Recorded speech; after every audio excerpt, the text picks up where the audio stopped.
memberkati.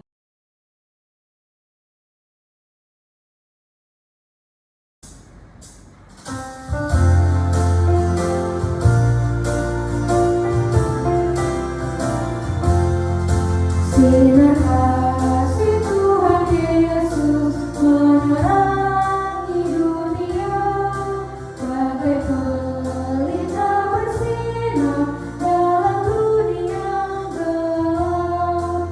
Mari nyalakan pelita dan terangi mereka, agar tiada yang celaka dalam dunia gelap.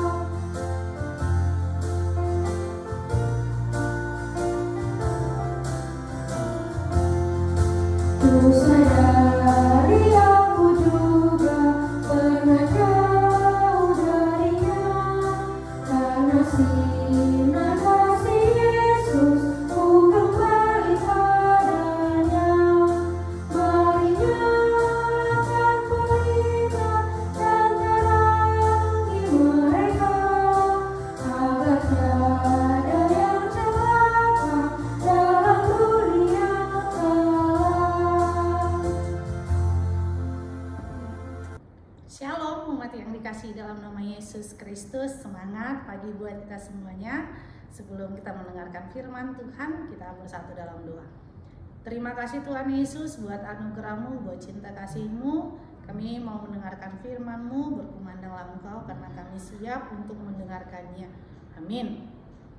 Firman Tuhan buat kita hari ini tertulis dalam kitab Roma pasal 9 ayat 20. Saya akan bacakan kepada kita. Siapakah kamu, hai manusia? Maka kamu membantah Allah. Dapatkah yang dibentuk berkata kepada yang membentuknya, mengapakah engkau membentuk aku demikian? Demikianlah firman Tuhan. Kita yang dikasihi dalam nama Yesus Kristus, pemilihan Allah atas kita adalah sebuah rencana Allah. Kenapa? Karena Allah memilih kita menjadi umatnya sejak kita di dalam kandungan. Tentu kita bertanya, kenapa harus aku yang terpilih?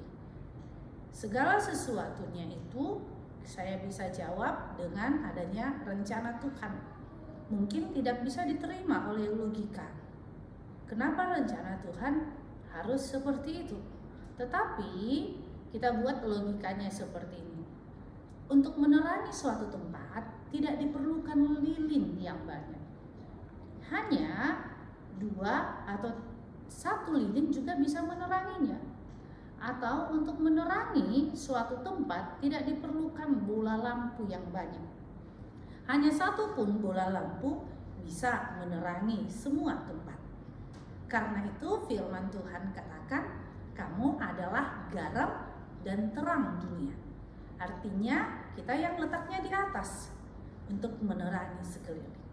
Nah, kenapa Allah memilih bangsa Israel yang kecil itu menjadi bangsa yang besar?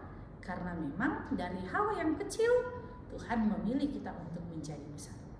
Seperti itulah yang terjadi di dalam kitab Roma ini. Mempertanyakan tentang pemilihan Allah. Artinya yang terjadi dalam umat manusia perjalanan ini, kita bisa menggugat Allah. Mengapa dan mengapa? Tetapi firman hari ini mengatakan kepada kita adalah Allah itu adalah Allah yang mencipta dari yang tidak ada menjadi ada. Karena apa? Firman ini mengatakan bahwa Allah itu adalah yang membentuk kita. Allah itu adalah sumbernya. Sehingga ketika Allah menjadi sumbernya, maka kita mengetahui bahwa Allah yang membentuk kita di dalam rahim ibu kita, Allah yang tahu semuanya, urat saraf di dalam tubuh kita, bahkan rambut kita, bahkan brain atau otak kita, Allah yang menciptakan. Sekalipun dunia ini membuat sebuah penemuan, bukankah semuanya dasarnya adalah Allah? Oleh karena itu kita melihat bagaimana Allah membentuk kita, Allah membuat kita. Mari kita lihat dulu diri kita. Ketika kita lihat diri kita, kita juga mungkin bercermin apapun keadaan kita saat ini. Tapi kita akan mengatakan, terima kasih Tuhan, Kau telah membentuk aku dengan dahsyat luar biasa. Nah, itu juga yang terjadi seorang motivator Nick yang tidak punya kaki, kecil saja, ya, tidak hanya paha ini saja. Tetapi bagaimana kelemahan dia, ternyata kekuatan itu ada dari dalam dirinya. Dia kelola sehingga dia mampu memotivasi kita. Itulah yang kita lihat di dalam diri kita.